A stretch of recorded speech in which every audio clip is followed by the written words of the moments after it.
Well, I wanted to probably hold this back, but probably the insurance companies already know it by now. Is I've got a kind of a heart condition, so um, it's something called AFib, and I got to take Eliquis now for it, blood thinner, and that's just the big thing. It was like my heart was going twice as fast. What was really happening is that it looked like it was going twice as fast. Whenever what was happening was that the top part of the heart goes can't fully squeeze the blood, and so the bottom part of the heart has to squeeze the blood through the rest of the chambers of the heart, and the electrical impulses. And they told me it's mostly an electrical problem. The electrical impulses cause it to overwork the top part of the heart, and it can never completely close. It's like it's trying to do things twice as fast.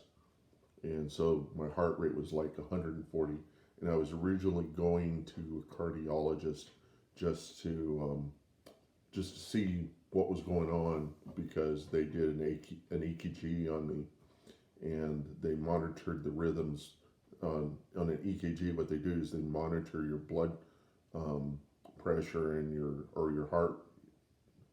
I think they do blood pressure and the heart rate um, at various parts of your body, and um, collect information, collect if the blood is getting throughout your body and at what rate. And it was measuring about 140 on all my extremities, and so the cardiologist, they couldn't I couldn't see the cardiologist, and they instantly put me in the hospital just to give me a drip to see if I would be compatible with the kind of drugs that they would put me on in order to get my heart to a normal rhythm and get it to a normal blood pressure. And that's what they're doing now. And right now it's running somewhere around 90 beats per minute, and my blood pressure is like 140 over 100. And so they're adjusting the stuff to get normal blood pressure. I don't see how they do this stuff. It's all rocket science to me. But they said if they didn't, it could form clot, and the clots in your heart can end up in your brain, and you can have and a clot in your brain um, is what causes a stroke. Right? Can cause a stroke, and stroke basically means you lose parts of your brain function, and you would be talking to a different guy right now. You'd be talking to somebody who probably couldn't even um, have complete sentences, complete words. They would have thoughts, but they wouldn't be able to describe in complete sentences. It's like you have to learn everything all over again. You have to learn how to walk again because it affects as part of your walking. It's very scary stuff. And I'm also a little bit diabetic, and I shouldn't be eating from this cup. But I think the government right now has it placed that even if some of your health care gets out, um, that you divulge a little bit of your health care to the public, the insurance company can't use it as grounds to change your coverage. So they can't up your premiums. They'd love to up your premiums, but they really need to not treat everybody. They would have to increase everybody's premiums to be fair. because all insurance is it's the likelihood that an entire population of people that they've got on their books is going to be healthy or is going to have problems. That's all insurance is. It's a statistics game, and those statistics determine where they put their bets, and I mean where they put their money, and it would be in their best interest to encourage those people they insure to seek preventative medicine, and through that preventative medicine, because they'll cover that completely.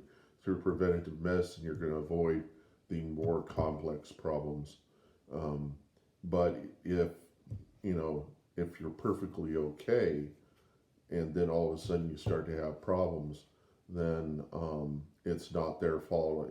I mean, it's not something they could have prevented, and they have to treat you. But if a lot of the people that they support go sick and they don't have the money in the bank to support it, then they need to adjust their premiums in order to support the kinds of statistic to support what would be able to make money. And how they really make money is by denying you claims, and they can do it to anybody. And if they're denying your claims, you can get a lawyer and you can force them to support you. I mean, and then then they don't make any money, but it isn't like they're going in the hole, which is there's a reason why the government gave the banks like $10 billion, because the government knew that you give any bank $10 billion, they could rebuild themselves in like no time flat. And because they'll look for the hard, fast ways of making money in order to get back on their feet again. And it's all a matter of what they know that determines where they're at. It's not what they hold on their books and stuff. It's getting the membership that's going to support and make them big. And if they can keep their membership, if the government gives them $10 million to go and make some money quick, and then they keep their membership, they negotiate with the people that are currently their members in such a way that and do things like people get credit cards, and then they give like premium fees on those credit cards, and people don't pay through. They're going to be giving more money to the bank than the bank can build themselves up from that. So I think in effect what happens is they end up putting people in more debt in order to build themselves back up, and that's probably the really cruel part of it. But that their fear is that if those $10 billion or what had never gone into each of the banks, there would have been a depression. But this COVID is kind of causing that. It's kind of forcing it. Because, because of COVID, but I mean, it's actually forcing the world to fail. And for years, whenever we talked about, they had Smokey the Bear, and he said, we can prevent forest fires.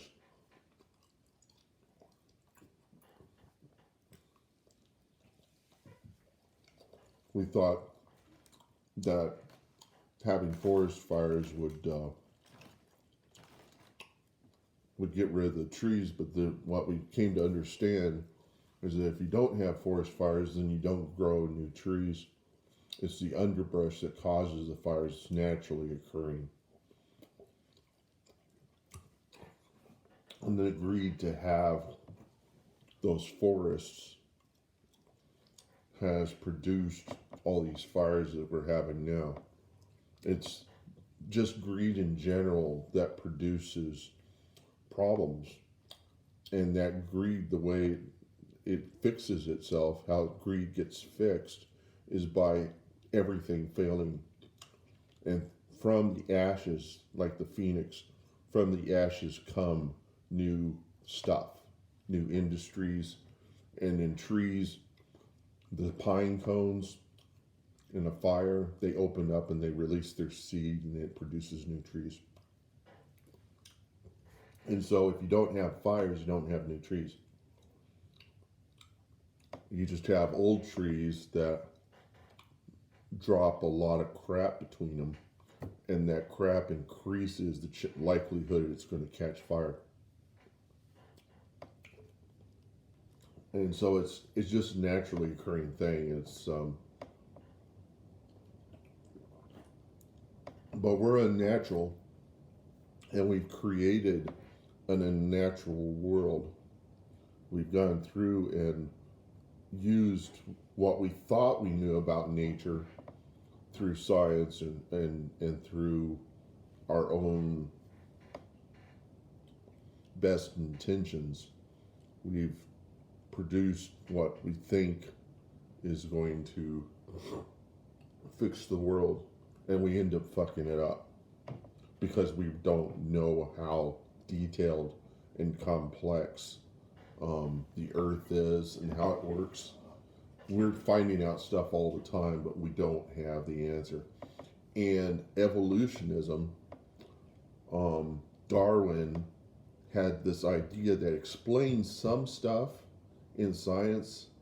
It's a great idea for explaining certain things that you could do in science to develop technology in the way of engineering.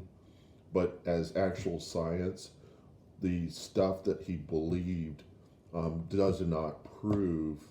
I mean, the stuff that he used to create these theories as justification or an example of these theories came from stuff that was not evolutional. That it doesn't occur in nature. There's no evolution in nature. There's ways that things work and there's ways that things survive, but actually they have actually no proof or way of determining how these complex things came about, and if they apply the statistics to it, it would, according to the laws of physics, it would just completely diminish to nothing in the amount of time that you would need to explain how a perfect thing came from randomness. I mean, it's like saying the entire world was created from a random number generator, which sounds ludicrous, and that's exactly what they're trying to prove. And they're saying, it's like everything in the world was created by flipping a coin, and you can't prove that. But they say, but the justification for it is that we wouldn't be conscious if it hadn't been successful, and if we are conscious of it, then it probably has been going on for a long, long time.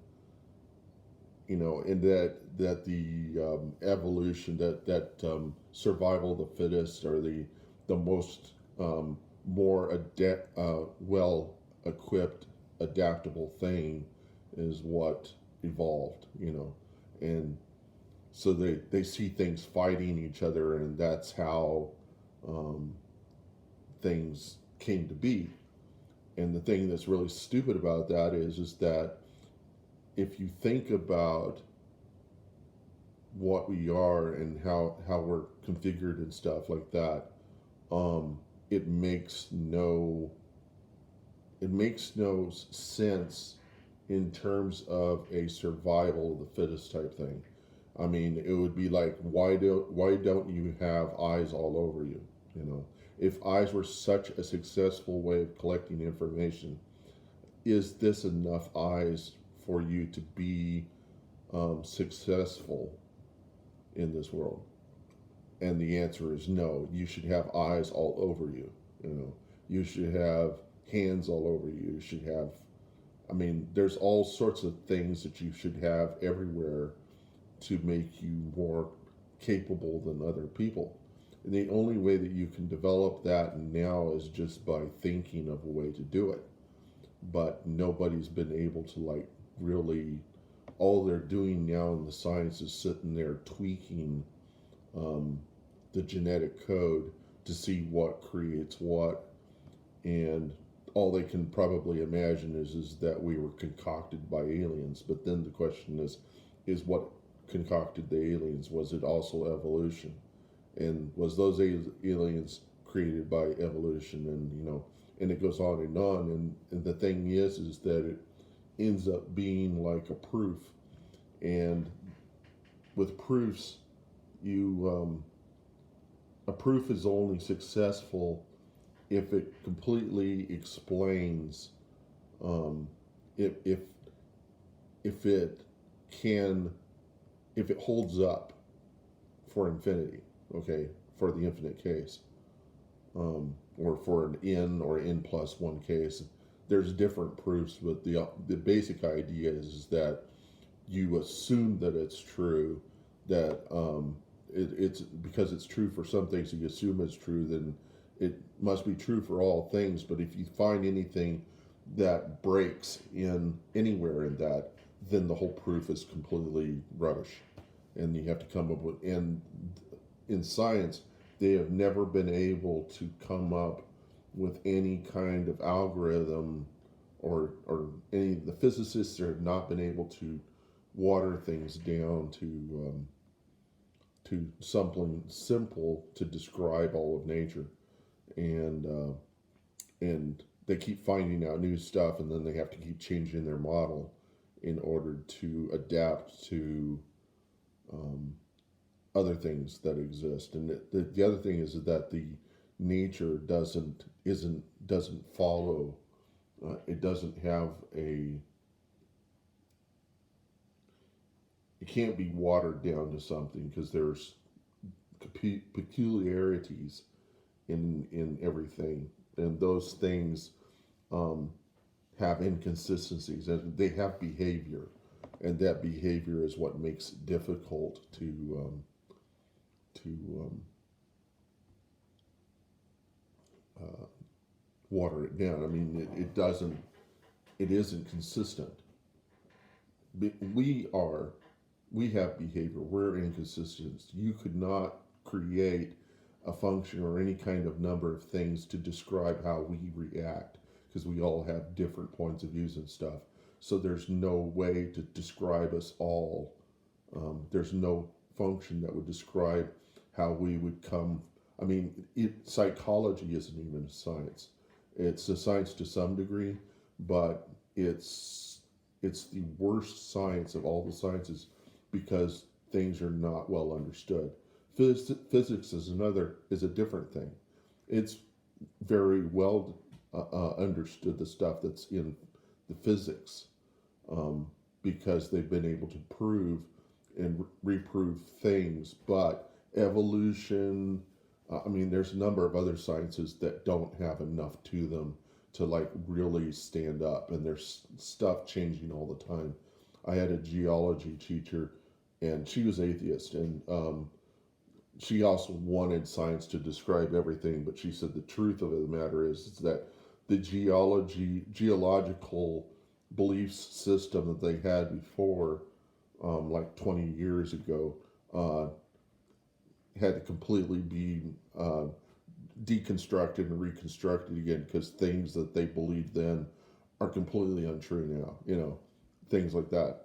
One of them was, they were talking about one of the things that they've never been able to prove, and they are completely dumbfounded by, is the organism that eats stuff was not a part of the organism that goes and finds stuff to eat. They're two separate organisms, and they can't figure out how the two came together to produce one that eats stuff and produces energy, or electricity or something, and the one that takes that electricity and mobilizes itself to find more stuff to eat. I mean, because they believe that those are two separate organisms, that they weren't created together. Because what would happen is if something that can eat stuff comes in contact with something that's mobilized, it would eat the mobilized thing. And so the thing is the accident of the thing that eats inside the thing that moves around. Okay.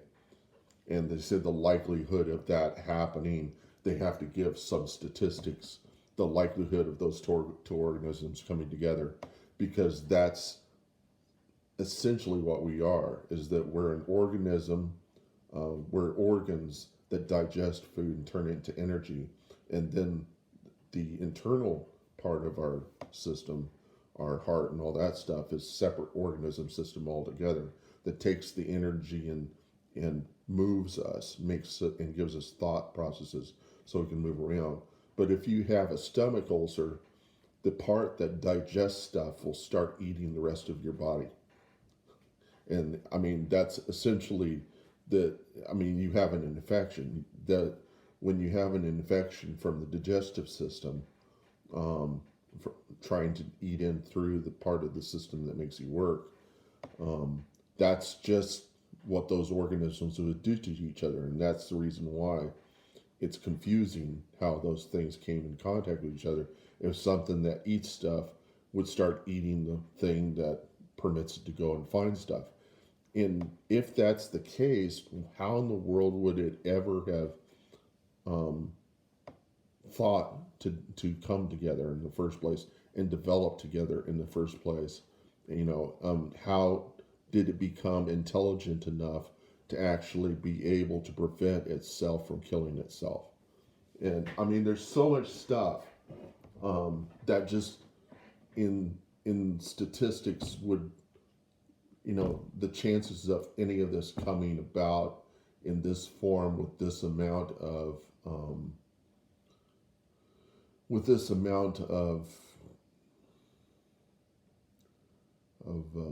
intelligence, it just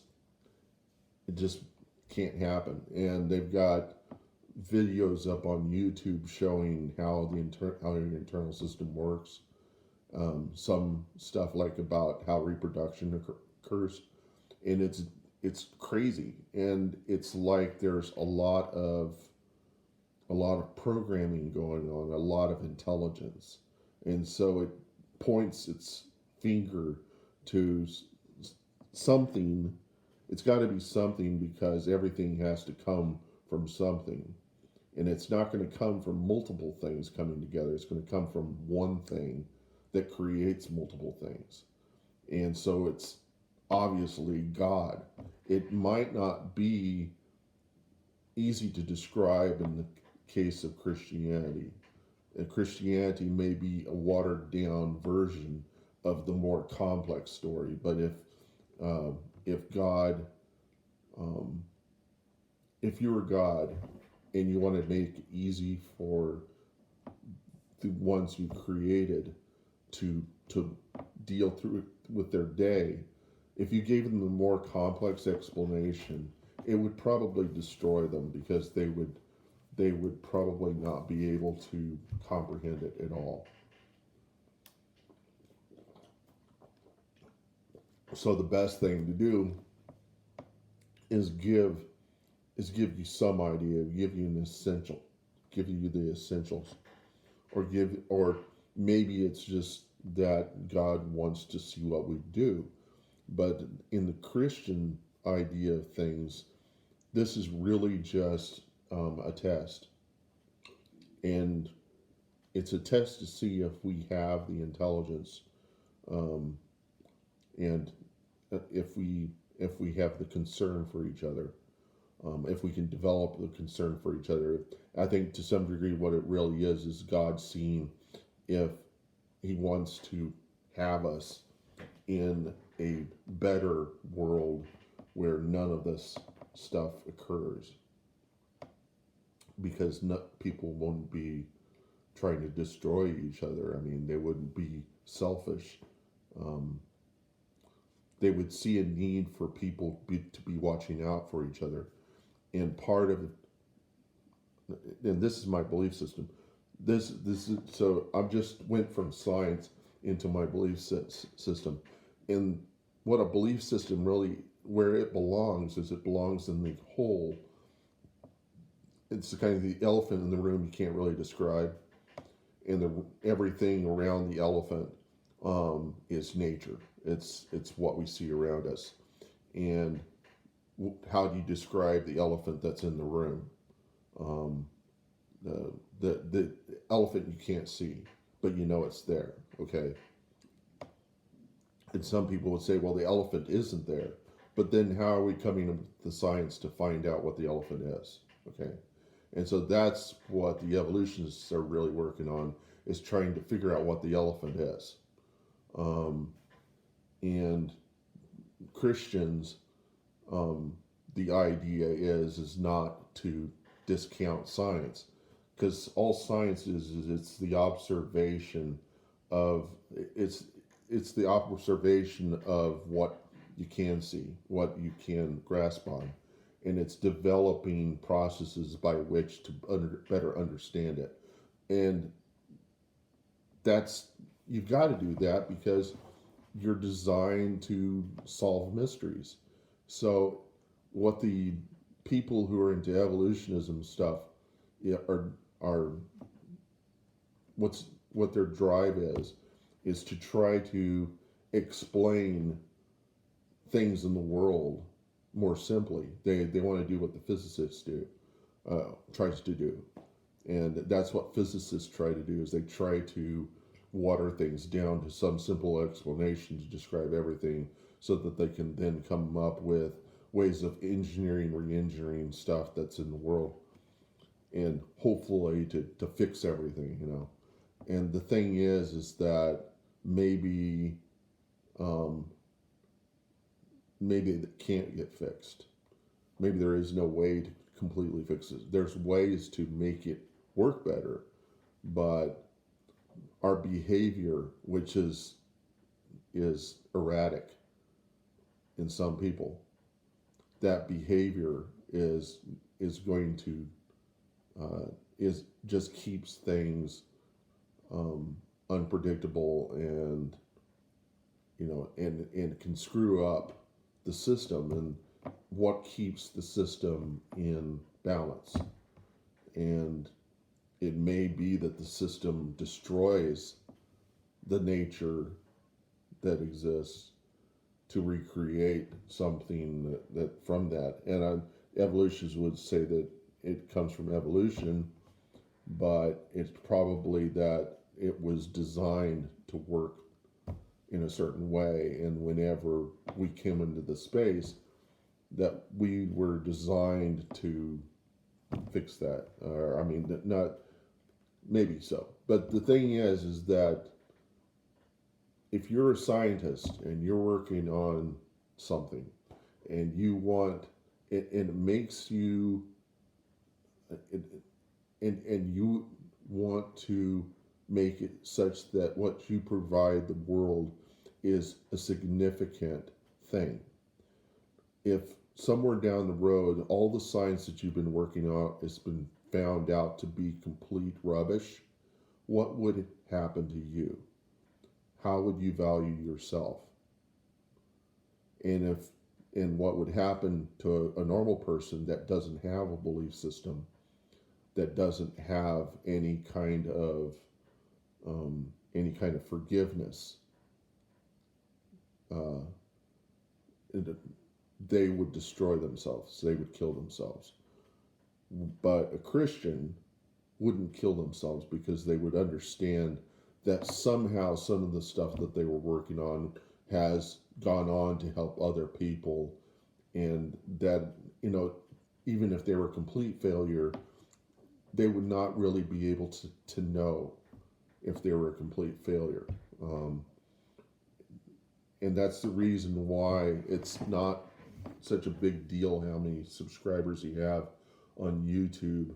It's the idea that maybe one or two of those people might really completely understand, and then from what you said, it might influence other people. So you just the idea is just to stick to your guns and keep saying what you're saying, and hopefully if you have a great intent there, if you're trying to make it easy, and and you have love, you want to understand the world, and you want to provide for people um, something that's going to be effective, then it's going to grow, but it might not grow in your lifetime. And my one of my heroes is Vincent Van Gogh. And when Vincent Van Gogh um, got into the first, he used his art as a kind of a it was a catharsis for him to it was cathartic, and it was a way of making money, and it was something he could do. It was his gift, but he really wanted to be clergy. He wanted to be like a priest or a monk or something, and he went to theological school, and they just kind of pissed on him, and so he became an artist. And I think I think he really believed in God. I mean, he believes in God or believed in God, and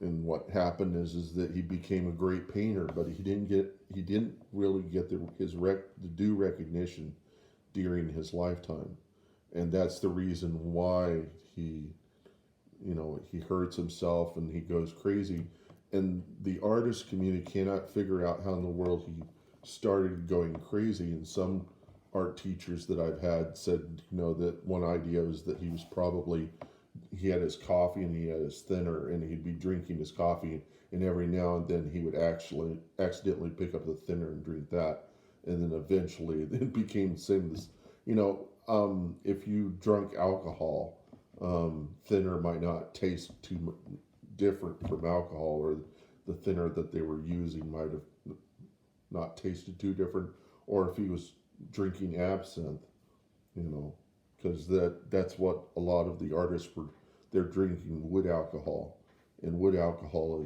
is kind of poison. It's more poisonous than regular alcohol, and it's possible the case that they might have been using having their absinthe and their coffee, and then they'd have some thinner over there, and they might accidentally drink the thinner and go, "Oh, that's awful. I just drank some thinner." But once that thinner's in your system, then it starts doing funky stuff to you, and it might screw with the way your brain works, and then you just start having.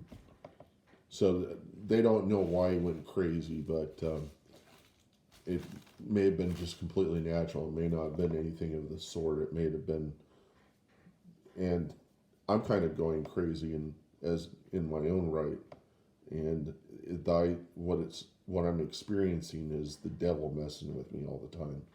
And it's like, no matter if even if I get great on YouTube, I can't prove that all the people that are watching me aren't just demons that are just making my ego big, and that ego is ruining me, and it's so that's the reason why I'm being more open, and I'm testing the waters. It's a kind of a faith thing. It's the belief that if I give people all the information about me, and I'm truthful with them, then it's a test. It's kind of a test to see if the things I fear I need are not things I need to fear. It's a faith building thing, and so it's just my way of developing a faith that things are going to be okay. And that's kind of what faith is. It's just that you can if you have faith, then you can go out on a limb, and the rest of the world will say, don't go out on a limb because that limb may break and you'll fall. But the question is where will you fall to? And are there other limbs that people go out on a limb and they fall to a greater depth and a death than the limb I'm going out on? You know, who's going out on a good who's going out on a good limb and who's going out on bad limbs? Okay, and so most people would not take the chances, and that's basically having no faith. That's having complete fear and things in the world, and then what develops of fear is superstition, and superstition is believing in. It develops into believing that everything you do has an effect on your success. And so you like worship multiple gods, like pantheism, what they do in India. And it's like if any calamity befalls the people, then they go and they blame the guy that didn't worship the right gods. You know, if calamity befalls you, then people look at you and say, well, obviously you did things wrong, and that's the reason why you're in that predicament. No Christian should ever think that. You know, the Bible doesn't say that calamity falls upon you, you know, or you do things wrong. It's everybody should be. I mean, it's random chance. You know, there's parts where it says that there was an earthquake, but God wasn't in the earthquake. There was like a great wind. God wasn't in the wind, and then there was a gentle breeze, and said God was in the breeze. And so what that was really saying is that you can't really tell what was caused by God and what was caused by the system, the way things work and around the planet and between, you know, the physical things that are happening. And God can be in a great process, or God can be in a very simple, subtle thing. God doesn't have to move. God could be everywhere at once. So that it says that God is ever moving but never moved, and that means that I believe is just that God doesn't have to move in order to be in order to juggle everything that goes on in the world. That God creates things to manage themselves. God doesn't control everything. God can control everything, but God is kind of in computer science that we have this thing that about the lazy coder, and that is you develop programs that can manage themselves, or that code that can that has in it the processes that keep it simple. That you can, if you can simply make something work, do it simple. Don't try to create a Swiss Army knife of everything you do, because it's going to create that because you're not good enough to really determine what's going to happen as a result of something that's overly complex, how it's, you know, how many bugs it's going to develop. And if you can develop something simple, then it won't have as much erratic behavior as something that's complex. Developing something from something that's complex. And it is the tendency for programmers to put way more stuff into their code than really needs to be there. And that happens as a result of writing the code and then seeing the results of it but not completely looking at everything. It's like you just look at the things that bug you, and then you go and you add stuff to support that, and after a while you produce a really inefficient um, piece of code that I mean, in certain places it's efficient, but in other places it's inefficient. And an example being Multics was a great operating system that could do everything perfectly, but it was like 80 or 90% administrative.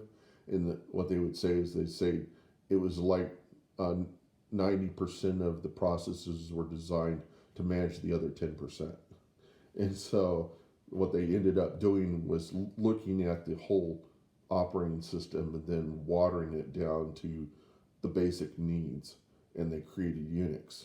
And that's where Unix came from. And the the in joke is that Unix is Multics with the balls removed, or the brain removed. You know, the more complex organization of things that would manage all this stuff. And so that I think what happened, the result there is that the people that came up with Multics, which was Bell Labs, doing their they developed. I guess it was Bell Labs that developed Multics and then went to Unix, but the research end of things came into Multics.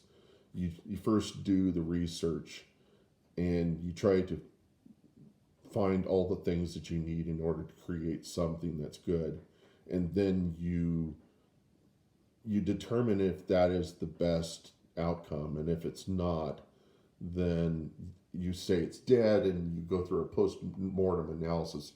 You look at that and you try to determine how you can water it down to something that's efficient but does essentially what you were trying to do with the big thing. You try to make it with a smaller thing, and then you send that out, and that's what Unix was. It was the research of a lot.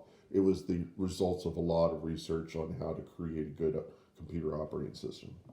And so that's what they try to do throughout science. Is they try to understand, and computer science is really just understanding how to organize logic in order to do complex tasks to do. And what they're doing now is they're trying to figure out how to engineer stuff using what's they've been able to understand about the neurons in our brains. And so they try to figure out how a neuron works, and then from that it inspires how to write a program, or how to make hardware that does the things a neuron does. And then they try to engineer things that work based like things in the brain. They see how neurons work together, and then they create something inside of a computer, because that's what computers are good at, is simulating stuff. And so if they're able to simulate something, they're able to create something that works like our brains, then they'll be able to create mechanisms that work the way we work. And they're starting to do that, and now it's getting to a point where it's almost like witchcraft. I can't even understand it, and that's partially what's contributing to a little bit of my distrusting what I'm seeing in the world. Um, I don't know how much is real and how much is made up, and it's really starting to look kind of foolish now. And it's kind of like, what am I really in? What is this system that I'm really in right now? But the thing that I'm getting a lot of is I'm getting a lot of hecklers of my belief system, and they're using illogical explanations to explain something they can't explain. And that would be a kind of a random monkey that I would throw at a program to see if the program had any inconsistencies. And so I would say Satan is the random monkey that you would throw at a human that's developed understanding about the world. Satan is like the random monkey that goes around pecking on all the buttons and eventually is going to come up with something that is going to exhibit the problems in the thing. And so whatever it is that's created me is throwing Satan at me, or is throwing a random monkey at me, a very intelligent random monkey, to kind of break me, break me down, and and then find what it is that's in me that is causing the erratic behavior and maybe change that. I don't know. So I get the feeling that this is just a testing system.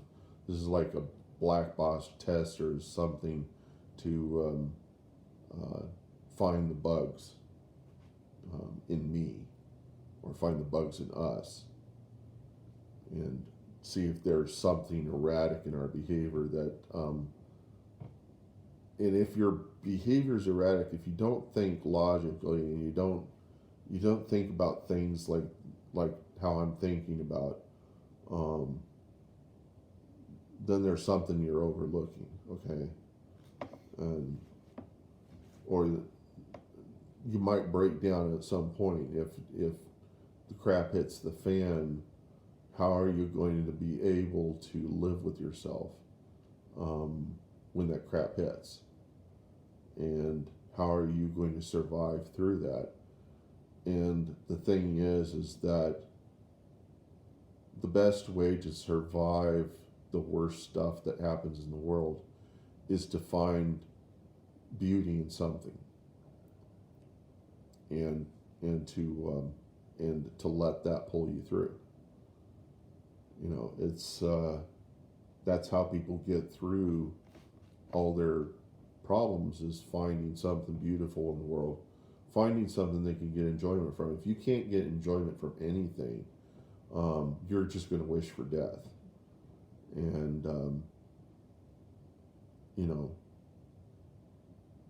but if you have a source of beauty in your life, if you can draw inspiration from the smallest things, or if you have things taken away from you of your abilities, and you can find something that gives you some sort of pleasure, or and logic is something that could give you pleasure even whenever you had a lot of pain.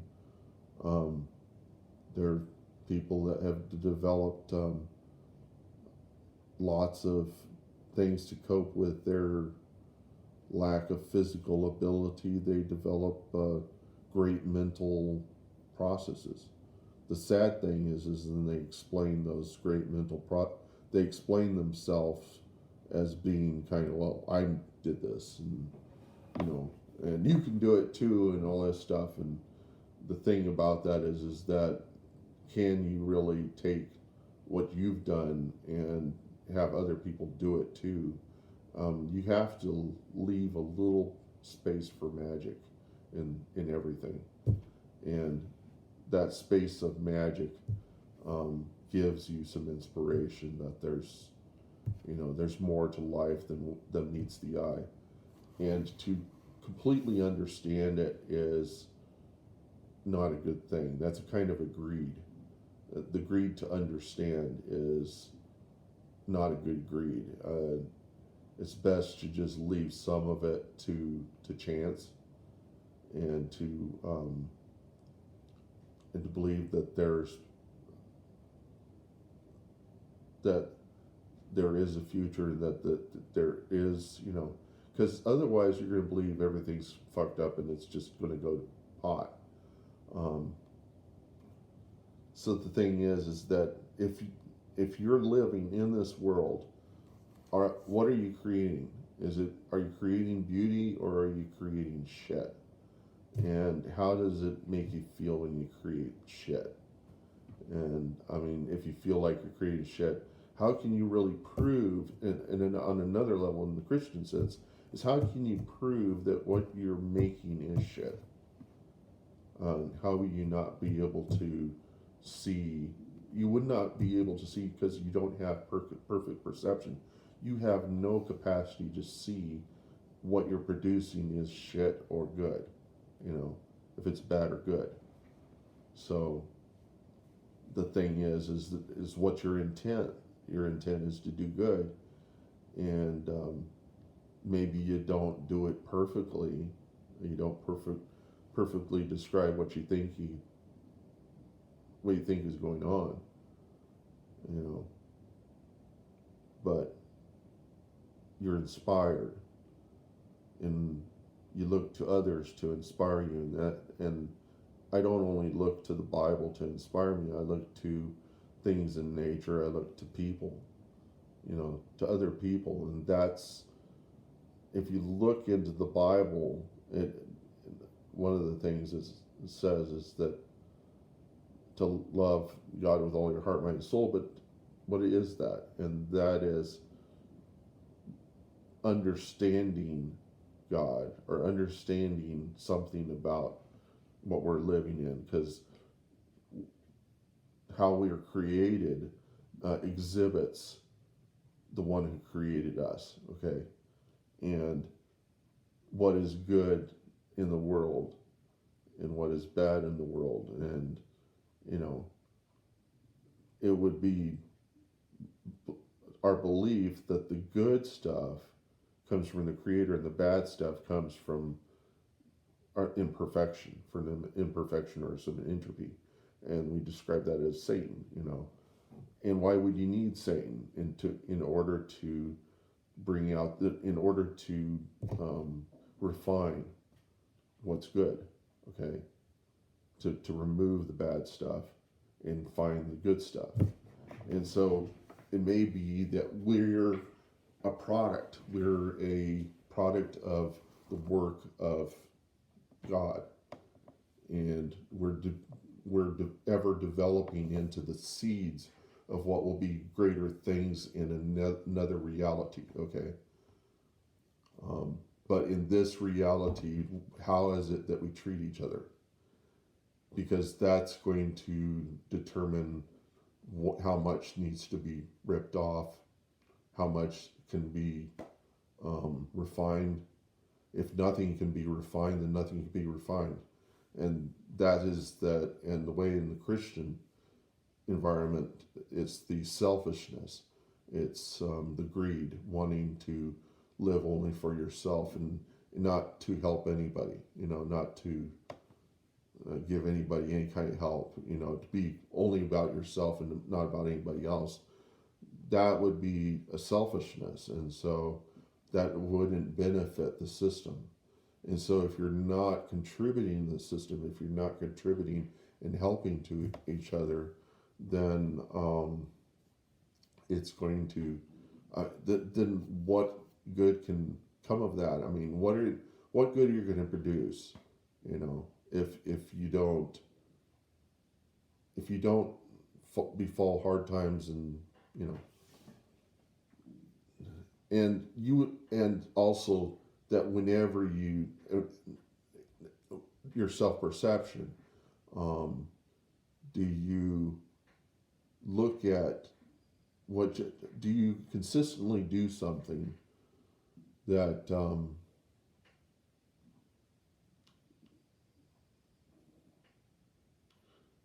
and that's a question, you know, is am I producing good things in the world? And maybe with me the explanation is what I produce, these videos, maybe that's what I produce. But you need something in the world to kind of keep you sane, you know, keep you here, and keep you and one of my beliefs is that the mustard seed of faith is simply walking, because the walk is controlled fall, and that inspires me. It's getting up every morning or getting up after you've had sleep, and finding something to do, um, and finding something in that might inspire other people, um, or might, and if it's not that, do something that's serving somebody something, loving each other. And it's it's the effort is to try to be a bigger organism than you are. That from you, by supporting other people in the world, we're able to create a more complex system of behaving things, and we don't behave erratically.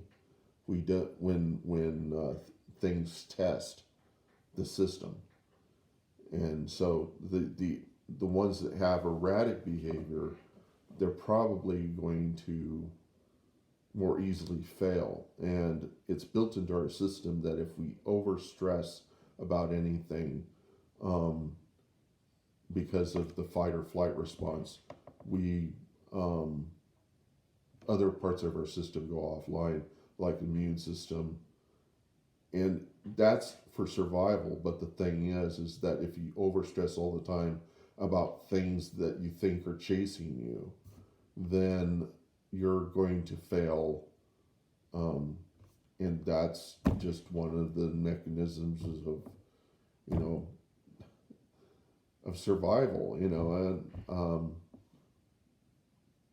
but the thing is that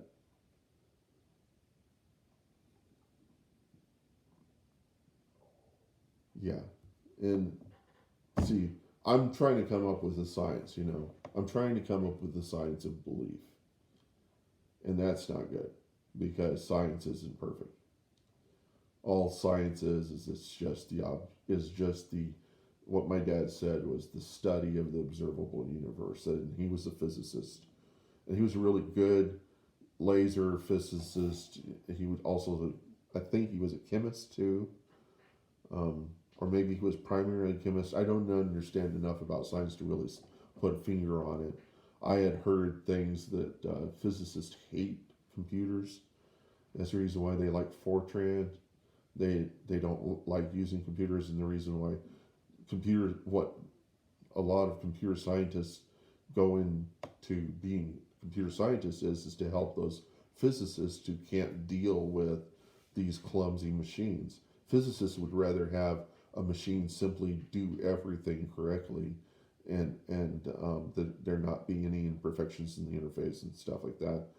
But because things are not adapted to them, that don't pander to them, they would rather kick a computer from the highest building than learn how to use it. And that's physicists pretty much in general, I guess, is the idea. And chemists, I don't know what their take up, but chemists and physicists are not compatible. And it's like the chemists believe uh, that elements behave differently when put together in certain ways, and physicists believe that everything can be watered down to something simply, and that things can be made, things can always things always behave in a certain way, and that only works on the atomic level. It doesn't work on a macro level, and that's where you get into botany and into biology and organisms. Physicists will not be able to describe organisms. They'll be able to describe elements, but they can't describe organisms. And so all the sciences are just different studies of parts of what we see around us. And it's really just to keep people inspired and going, and when you make discoveries, it gives you little hits of dopamine. So the idea is that, oh, you've made a success, good for you, and then the next day you can go out and feel a little bit better about being who you are. And so I think the problem is that when you want to, you're really inspired by something, there's things that don't work in your life, and then those things that don't work you believe are completely evil, and so that you have this agenda to go fix everybody. And the problem with that is that you may have a imperception, uh, imperfect perception of what it was that was evil about the world. And so you're trying to improve the world, but you're doing it in a very negative way. The positive way to deal with that is to not fix what is wrong with people, but to try to inspire people. And I don't do, and we don't all do that correctly. I mean, some people do it better, but most of us don't. And I mean, your parents will tell you that nobody's perfect, and we aren't. And the Christians, I think, the idea is that God makes up for whatever it is that they can't do, and so every little thing you do is significant, even if okay, my mom just came about me, but yeah, every little thing you do is significant, and that's what drives. That's what to look forward to. So you